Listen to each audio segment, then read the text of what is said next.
Bismillahirrahmanirrahim. Hello friends, Assalamu alaikum. Welcome back to Genius Language Club at English with Arifa Miss. I'm Sadika from Chattogram. So friends, let's learn 5 English words. Daily English word actually. আমার গরম লাগছে।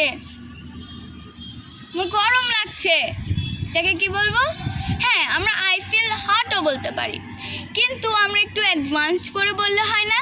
I feel warm. WARM.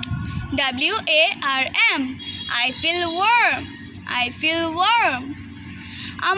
আমি গরমে ঘামাচ্ছি।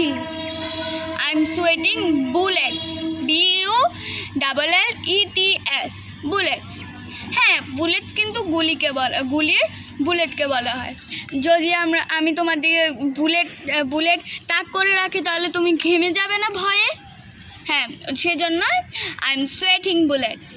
আমি গরমে পুড়ে যাচ্ছি। I am burning up. I am burning up. বাইরে তীব্র গরম। It's boiling hot outside. যখন পানি আমরা উতরাতে দিই তখন একটা ধোঁয়া আসে না? আমাদের মুখে লাগে না? ফিল করি না আমরা? হ্যাঁ, আবার আমরা আরেকভাবেও বলতে পারি, ইটস সিজলিং হট আউটসাইড। তারপর আমি তীব্র গরম অনুভব করছি। I feel hotter than hell. So that's all for today. Allah Hafiz.